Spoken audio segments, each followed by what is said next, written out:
right. This is a fantastic report. You got that clip I asked for, the one with the casino owner, Mo Green? All right, it's a great clip. I love that clip. Ready today, Marvin? Yeah? Got a lot of rest? You're good to go? All right, buddy, let's do it. Good afternoon. I'm Steve S.H. Walters reporting for Breaking News 500 here in Vero Beach, Florida. Today's topic is an all-time great film, The Godfather. Now, before we get on to The Godfather and a behind-the-scenes look at it, give us a subscribe, a like, a thumbs up. We greatly appreciate you folks. Helps keep this content coming your way. And best of all, doesn't cost you a thing, and you get to be a part of our channel. Isn't that great? And we would love to have you be a permanent part of our channel, and we want to keep this great content coming your way. Now, thank you for the subscribe. Let's get on to The Godfather. Woohoo! Well, The Godfather was filmed in 1972, directed by Francis Ford Coppola, and he also co-wrote the screenplay with Mario Puzo. It was produced by Albert S. Rudy, and it's a mafia crime drama gangster film. Now, it's not based on any actual mafia events or any actual mafia families. It's just kind of about the mafia in general and how they operate and what goes on. And of course, the mafia does exist. Now, Don Vito Corleone, well, he's played by Marlon Brando, and he is the Godfather. Now, you see this photo? This is the Corleone family. And the Corleone family, this is Vito, Don Vito Corleone with his sons, who is Sonny, the oldest one. He's got a fiery temper, hot temper, folks. He's the oldest son. I know that. I was kind of hot-tempered myself, and I'm the oldest son. But I controlled it, folks. I controlled it. Now, Sonny's not very good at controlling his temper, and he does a great job in this film. James Caan plays the part. And the middle child, Frito, well, he played by John Cassell, a great actor, and he's kind of, well, he doesn't really fit in. He don't feel he fits in like most middle childs feel that way, but he does fit in, but he doesn't feel he fits in. But he's a little dim-witted. He's not very good at making decisions and choices for the Corleone family. So there's some issues there with Frito, but he's a likable guy, and he's trying. You got to give him credit because he's trying. And the youngest son, Michael, played by Al Pacino. Well, he is a smart guy, and he's a World War II hero who just returned, and he's getting back involved with the family business.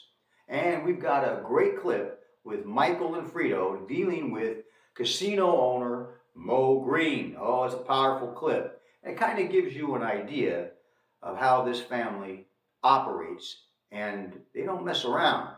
Are you ready, Marvin? Ready with the clip today? You ready, folks? No violence. I don't have to give a viewer discretion advice. It's just a very powerful scene about the Corleone family taking charge of the situation. All right, Marvin, roll the clip. You goddamn guineas really make me laugh. I do you a favor and take Freddie in when you're having a bad time, and then you try to push me out. Wait a minute. You took Freddie in because the Corleone family bankrolled your casino because the Molinari family on the coast guaranteed his safety. Now, we're talking business. Let's talk business. Yeah, let's talk business, mate. First of all, you're all done. The Coyote family don't even have that kind of muscle anymore. The Godfather is sick, right? You're getting chased out of New York by Barzini and the other families. What do you think is going on here? You think you can come to my hotel and take over? I talked to Barzini. I can make a deal with him and still keep my hotel. Is that why you slapped my brother around in public? Oh, no, that was nothing, Mike. Now, Mo didn't mean nothing by that. Sure, he flies off the handle once in a while, but Mo and me were good friends, right, Mo, huh? I got a business to run. I got to kick asses sometimes to make it run right. We had a little argument, Freddie and I, so I had to straighten him out. You straightened my brother out. He was banging cocktail waitresses 2 at a time. Players could... Well, what do you think about that scene? Frito, or Freddie, was banging 2 cocktail waitresses at the time. Ho ho! Gotta love him for that. I kind of like Freddie a little bit more now. He's a little dim-witted, but I guess he's a likable guy. Well, you know, the mafia's got their own way of operating, and Frito was a part of that, or Freddie was a part of that, so he did his own thing, which did cause some problems and some friction with his brothers and Don Vito Corleone, but he is the middle child, so I guess that's expected of him. A little dim-witted, but a likable guy. Now the film was cost about $7 million to make, and it had a huge success at the box office, over $291 million. Now remember, this is in 1972. That's a huge amount of money today. It was a ton of money back then. They really did a fantastic job with this film. They won 3 Academy Awards. One was for Best Picture and one was for Best Actor, Marlon Brando. I don't know what the third one was for, so I apologize for that. I couldn't find out what the third one was for. But it was a very, very successful film. And it's become an all-time classic and an all-time great movie. Now, a lot of interesting things that happen behind the scenes. I'm just going to give you a few. Now, we're going to start with Marlon Brando. He would sit in that makeup chair 3 hours a day. And he really didn't have, I mean, he was a star of the film, but he didn't really have that many scenes in the film. But he was Don Vito Corleone, the Godfather, head of the Corleone family, and one of the stars, or the star of the film. But he had to have a special dental prosthesis put in his mouth because they wanted to create this jawline for him and his character. And they had to make him look older, so he spent a lot of time in that makeup chair 3 hours a day. They kept the lighting really low, especially during the scenes with Marlon Brando, to help hide all the makeup he was wearing. They didn't have all the technology that we have today, so that was their way of hiding all the makeup. And along with that, he had that scene, or those scenes with the cat. What was all that about? Well, there was a stray cat on the set, and Francis Ford Coppola seen it and said, "Hey, Brando, why don't you pick up that cat and we'll use him in the scene?" Well, Brando did, and him and the cat kind of bonded. And the cat stayed with him all day long and made for some great scenes. Now, also with Brando, the other actors were all excited about working with him because he was already a big star and they were into doing the film and the characters and all that. And one of the things that Brando and the other actors had to do was Francis Ford Coppola would have these like rehearsal meals. He would have they'd all meet for an improv rehearsal. And they would just be there in their character. They wouldn't have to really know any lines, but they just had to be that character and talk to each other at these rehearsal meals and just stay in character. Get familiar with the character, get familiar with each other, so that when they went to go shoot the scenes, they would be great in character. Well, they did that a few times and it worked out well for the cast, and they all did a great job. Now I'm going to touch on something that I don't think too many people touched on. And I might be the only one. And if not, then you'll probably see others, but I'm going to touch on it. Now, if you haven't seen The Godfather, I'm going to set up the scene. There's a Hollywood producer. He's a big, famous producer. And he's pretty powerful. He's got money, he's powerful, he's cocky. Well, the mafia, the Corleone family, goes to see him. They want him to put in Johnny Fontaine in his film, one of their guys. But he's not too fond of the idea. And he's got an attitude, this producer.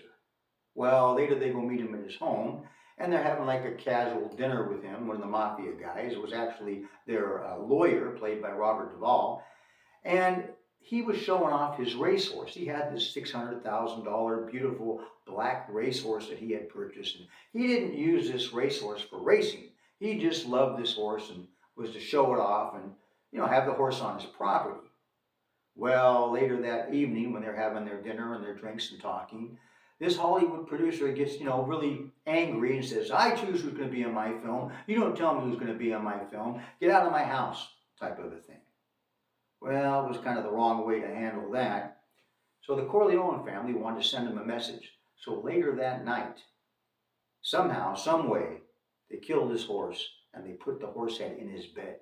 And when he woke up in the morning, his beautiful racehorse head was in his bed with him, blood everywhere. He freaked out. It was a wild scene. I saw it in the theater with my family, and I still couldn't get over that scene. I thought, who would do something like that? Well, the Corleone family did. They sent a message to him, a strong message to him. Now, here comes the whole thing about the horse. Did they kill a real horse? How did they do that scene? This is 1972. We didn't have all the AI and technology that we have today back then.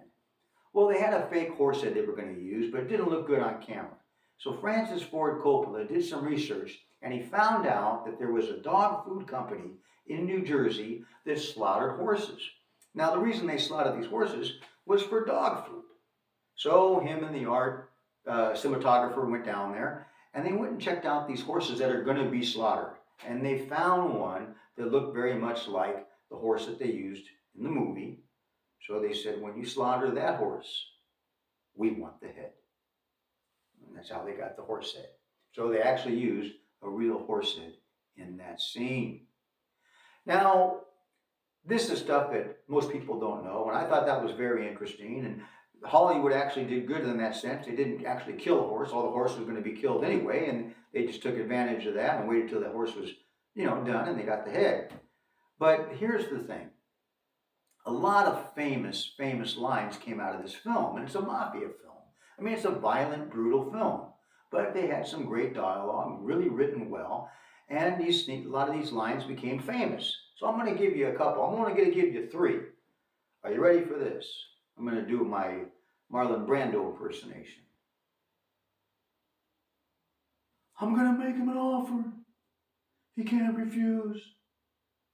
That was from Don Vito Corleone. And Michael Corleone. He said, keep your enemies close.